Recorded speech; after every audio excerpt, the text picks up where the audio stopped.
the Weekly Feed. I'm Kyle Meredith. This week, I've got Dave from Glass Animals. Hey. How you doing, sir? Really good, how are you? I'm great, and it's a pleasure to have you.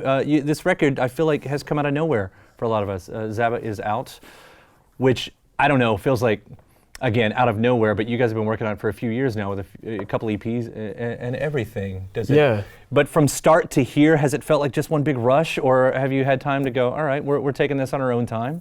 I mean, initially we were like that. We didn't want to rush actually making the record, so we did release those EPs, which were, we were experimenting with how to use all this equipment and stuff that we'd never seen before in the studios. And since the album's come out, it's been a roller coaster. Yeah, I haven't sat down. I guess it's the whole thing about, there wasn't a lot of history for you guys before you were signed and you were working on everything and the press started to happen.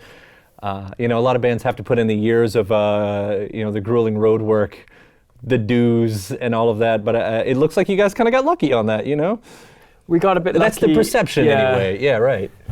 There's a huge element of luck in, in being in a band in general, and we did get lucky. But, we do work really hard as well. Oh, no doubt, and like I said, it shows on the record, which is fantastic. It's got, I guess it's sounds that we're familiar with, but it doesn't sound like anything else going on right now, which is awesome. Oh, that's good. Yeah, I guess, yeah. No, which is great. There's kind of a story about you guys, though, that you didn't mean to be in a band. Like, from what I read, there was never this thing where, from early childhood, you're like, I want to be a great rock star. Yeah, I mean, it was always seen as an impossible dream for us. Or we went to, we grew up together, me and the other guys in the band, and we spent years going to see our favourite bands together and talking about new music, and we obviously all thought it would be great to be a rock star, but we were brought up in families that told us it was just an impossible dream, never be able to touch it. It's for idiots. So which is something that kind of stokes the fire, once you get going, like, we'll show you. A little bit. I don't know. I'm still trying to convince my mum that it's a good career choice. Yeah. So when you finally decided, okay, so we're going to be a band and everything, and I won't say you got started late in the game, but the way it happens again, the way it looks and everything, which is kind of a fun story. When you said, all right, we're going to be a band, was there ever that moment of like going back and like, okay, now let's learn how to be a band. Let's read the rock history. Let's try to, watch all the bios and all this stuff and figure out how to do this? Or, what's the learning curve for when you just like, today we're a band, today let's try this, today let's make noise? Yeah, I see. I mean, we've very much just done things in a way that feels comfortable to us. We started off being a band not knowing anything about the music industry, not knowing anyone in the music industry. None of us had ever been in bands before. So, we were starting from scratch. And we just had to use our gut instinct about, choosing our team, choosing our label. We went with people who we found really homely and stuff, instead of people who we knew were great, like producers, a great label with a great reputation. We just went with the people that we actually liked personally, which I'm guessing most of the bands probably don't do.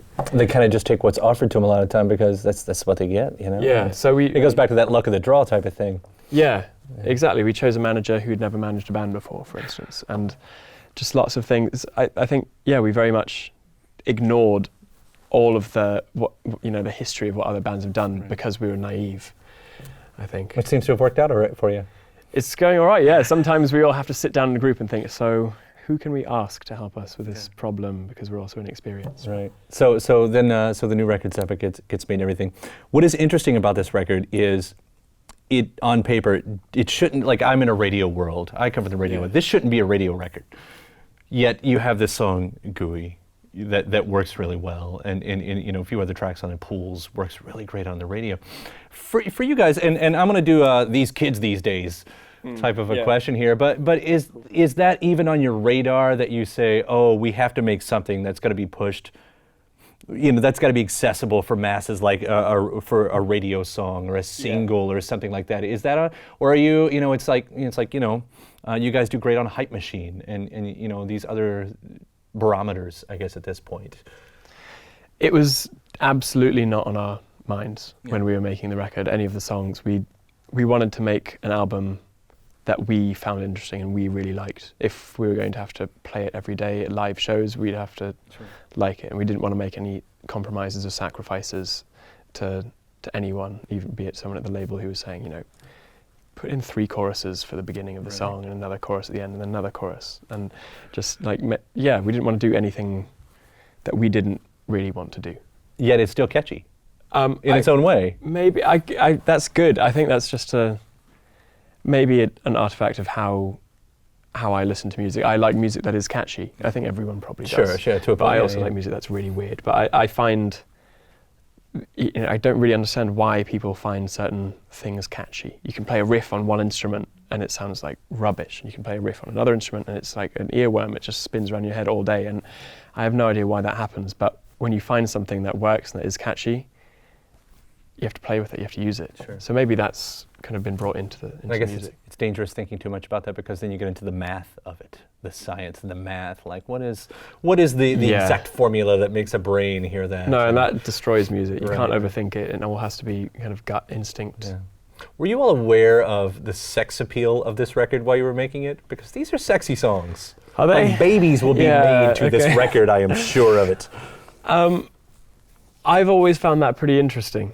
Yeah. I definitely didn't set out to write sexy baby-making music. I mean, I was listening to some sexy albums while I was making the record, like D'Angelo, Voodoo, I think. Great sexy record. Sexy record. How's it more babies weren't named right after him? You know? Yeah, there should be a lot more D'Angelos in the world, shouldn't they? Maybe titles of the songs. Probably my first son or daughter even, I don't mind. But yeah, I think that must have crept in accidentally. There was definitely no conscious sexiness going on. Yeah. The nice contrast to that type of mood, though, is when you start to look into these lyrics, which I know there's a lot of spotlight on your lyrics, and I've read from various things of writing from a character's point of view and taking these from certain books that you were reading. But when you come and you have that line, my little Pooh Bear and everything, you're like, does he talk like this? Is this how they talk in the van? Not so much. I think I probably do use really weird analogies quite a lot. Yeah. But when you're writing lyrics, you're essentially writing a poem, and the other thing about writing lyrics is that you have a certain amount of time to write. You can't write a kind of 18-minute song. Oh, you could, but if you were Dylan, I don't have the attention span, right, basically. Right. So you have a certain number of words to play with, and you have to somehow get your story across in a limited number of words. So I end up using lots of strange analogies, and Pooh Bear is just one way of.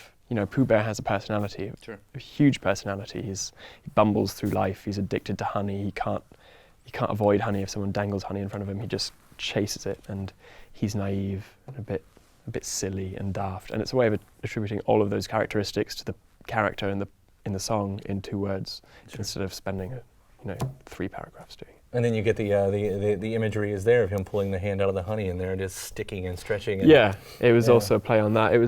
It's a very intelligent record. I mean, the way it's all laid out, I feel like if you were an actual band in the '60s, when people really had time and without space of internet or anything to get obsessed about lyrics, they would have been crazy.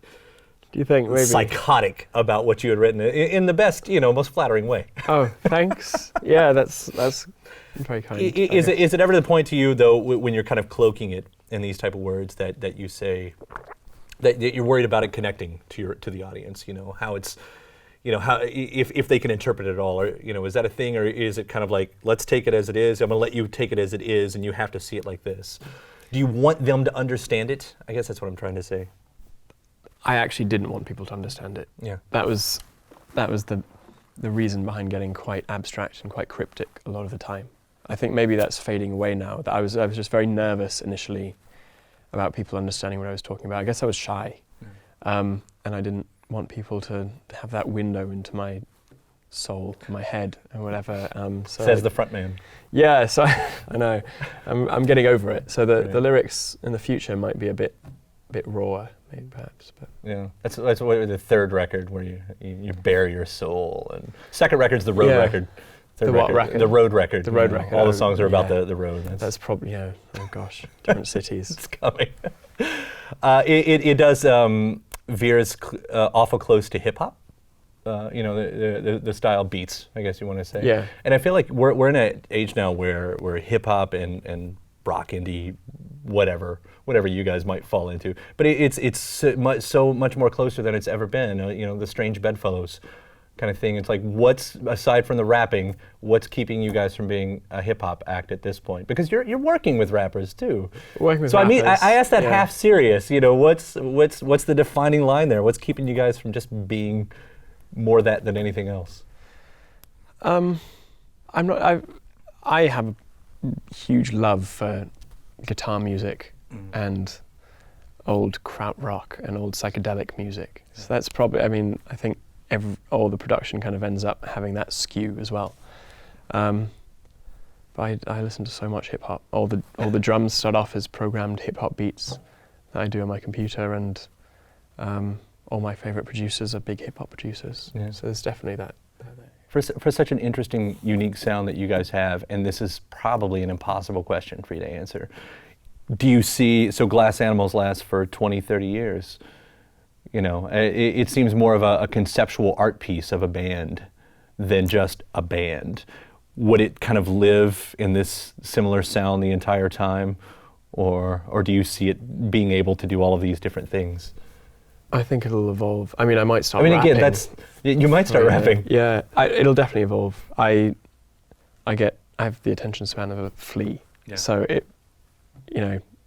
I've kind of explored one world of sounds, and I'm gonna want to move on. I don't especially see you guys doing like the big glam rock album, but maybe not. No, I'm gonna pack away my Lycra bodysuit for another couple of years. But there are definitely other areas of other genres and other like new sound. I'm always looking for new sounds. Yeah. I start to get a bit, right now at the moment, for instance, there's a lot of kind of electronic sort of 80s style sounds creeping in, and I automatically try to steer away from that. Right.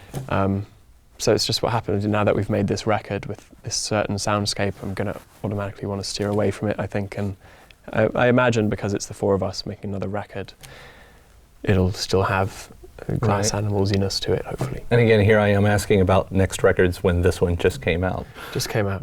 Came out. So give us a bit of time. Let's concentrate on ZABA and everything. But if it is, Glass Animals, like I said, I do see it as more than just a band. It's become this art piece, the artwork that goes along with the videos, the whole thing. It's a really awesome thing you've put together. Oh, thanks. Yeah, we work hard to keep everything really cohesive and keep everything in the same world, everything complementing everything else. Yeah. So yeah, the live show, well, finally getting to the point where we can play venues where we can really start doing interesting things with the stage design and things like that. Once the stadium tour happens, just let it all out. It's gonna be insane. Yeah. Dave, thanks so much. Yeah, thanks very much. Nice to have you on here. ZABA's out now, Glass Animals. It's the weekly feed.